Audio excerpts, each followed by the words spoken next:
Hello and welcome. My name is Andrea, and this is the first session of a three-part series on being with grief through the holidays. And I just wanted to welcome you, and I'm so glad that you are taking the time to sink into grief support especially during the holiday season. It's so difficult and is such a tender time of year for those of us that are in grief. And we really need each other and we need to carve out more spaces to be with our grief and to be with one another in that experience wherever we can find it. So I'm glad that you're here. A little bit about me. I am a certified grief educator, a yoga teacher, meditation teacher, writer, speaker, all things grief. And that is because I have experienced a lot of loss in my life. So, from the time I was a teenager, when I was diagnosed with cancer, into my 20s, when I lost my two brothers to suicide, and most recently, the loss of both of my parents at the end of 2022. And so I'm here to support you, to guide you, and to encourage you to realign with some of the things that really matter during this holiday season so that you can be with the grief that you carry, that you can nourish and nurture yourself during this particular time, and so that you can actually be with the season in a way that it was always intended to be. And I'll explain more about what I mean by that here in a moment. So, the next session is about reimagining the holidays.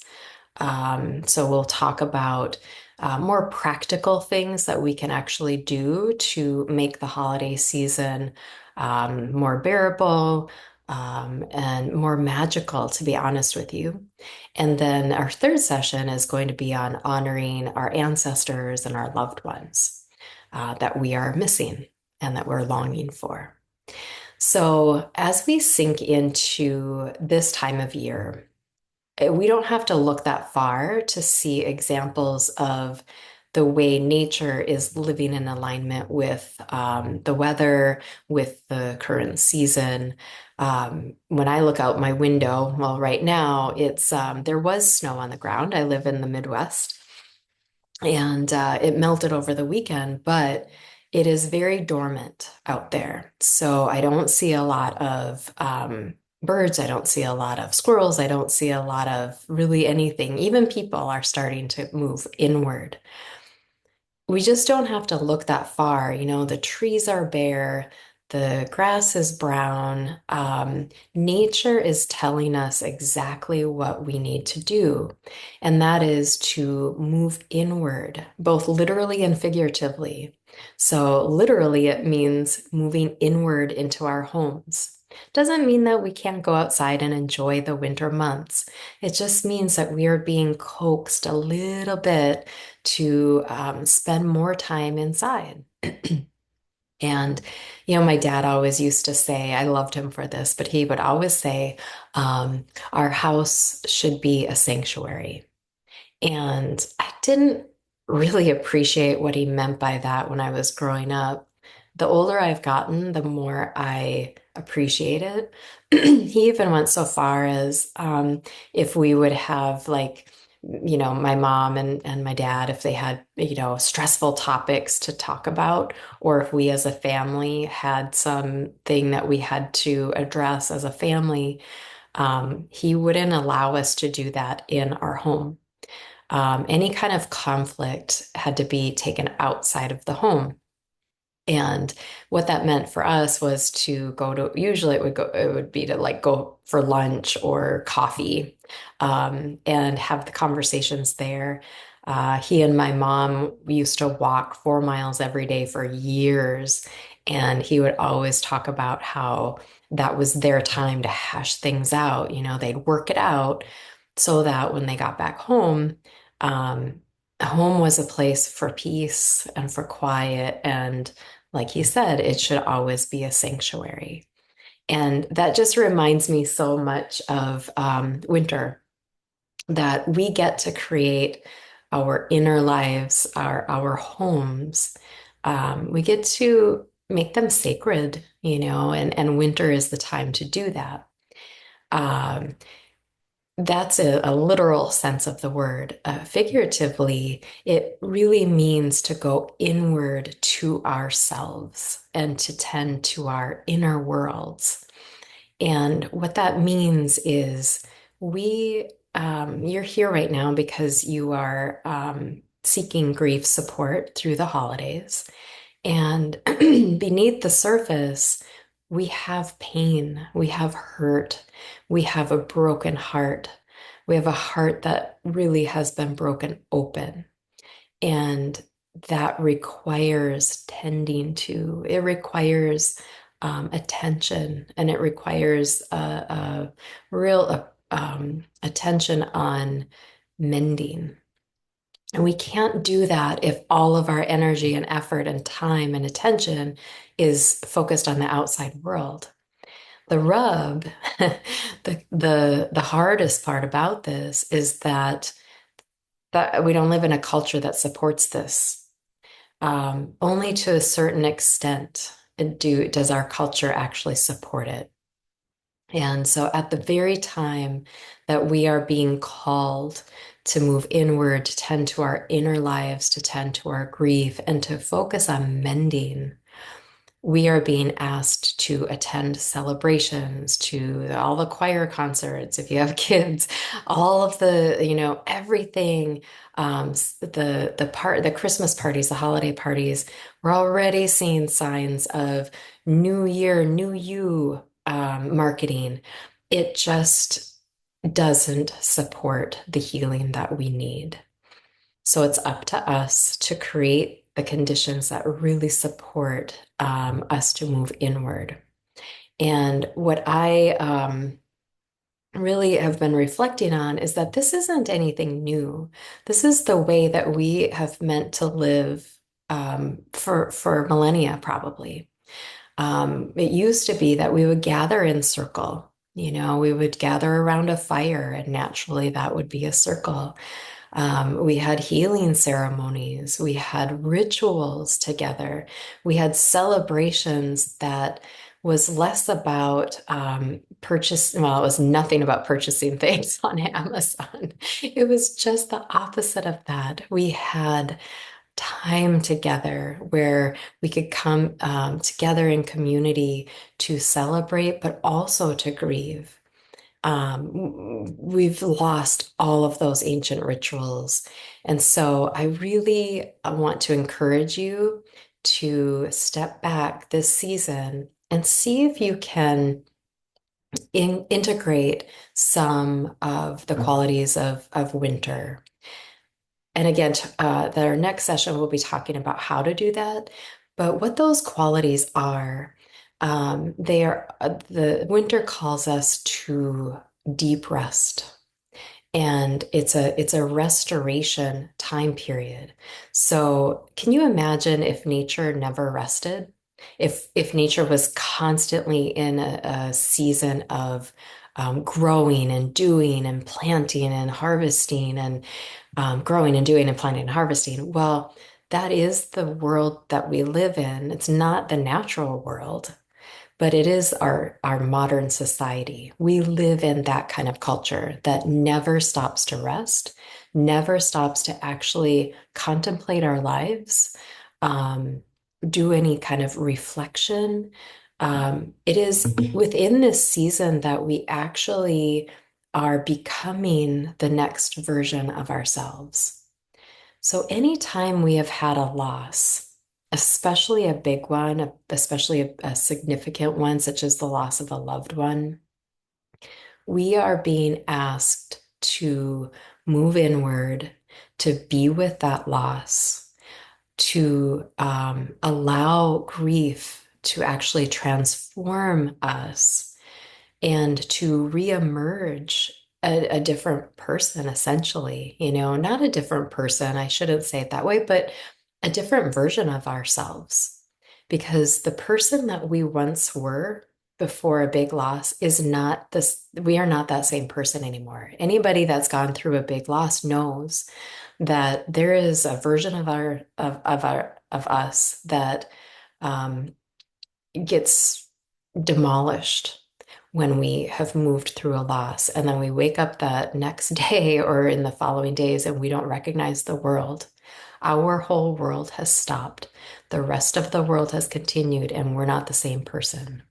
So it requires us to pick up the shattered pieces of our soul and put ourselves back together again. But we're never going to be the same. And that is okay. That's what's real and that's what's true. The work that we have to do is to be with that pain, to be with the grief, to spend that time. And the only way that we can do that is by moving inward. And I love it when people call this process cocooning, because that's exactly what it is. It is this process of moving inward, of cocooning ourselves within a safe and supportive and nurturing environment, which hopefully is a sanctuary within our home that we can create. And it is allowing ourselves to be dissolved, the experiences that we've had, the pain that we have felt. The only way that we can move through that is to let it move through us. And so we have this magical opportunity that is ahead of us. The winter season hasn't even technically begun. We've got 3 months essentially of darkness, of stillness, of the conditions that support the deep rest that we so need. So, a little practical tip is to include or implement a mantra into our lives during this season. And it's totally up to you if something comes to you. But the one that I really am resonating with right now is I am worthy of deep rest. Because the truth is that nobody is going to give you permission to rest. There are very few people in our lives that will encourage this because we're just all so out of sync. It's again, I'm really on a mission to try to change this and try to encourage people to draw boundaries around their time and their energy. But it all starts with us giving ourselves permission to do it. And the only way we can give ourselves permission to do this is if we feel worthy of it. And there can be all kinds of reasons why we don't feel worthy of deep rest. One of them could be the most common one is just our culture and the way that we were raised. I love my family, I love my parents to death, and I always felt very guilty resting. I lived in a home that was very hardworking, and everybody worked really hard. My dad was a farmer, and my mom worked her whole life. And they both instilled in me this Midwest work ethic that I'm trying really hard to be with because I really love it, and I think it's really a good way to live. And at the same time, I want to embrace deep rest. So the mantra is, I am worthy of deep rest. Put this on sticky notes, put it wherever you can see it to remind yourself to take the time to slow down and really be with yourself and be with your grief. So the cocooning process is something that just to get back to that, when we allow grief to do her work with us, I always see grief as a feminine quality.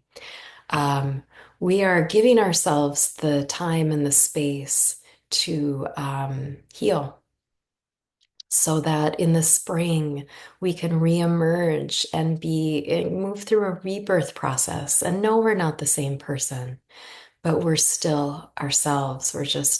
we're just a little more wise, maybe a little bit more compassionate, maybe a little bit, our pain is reduced a little bit as we move through cycles and seasons of the natural world. So I'm going to read a little poem, and then I will encourage you to look for the resources, look for a meditation from me that includes a visualization um, around cocooning, because I just love that concept. So I'll read to you this poem, and it's about rest.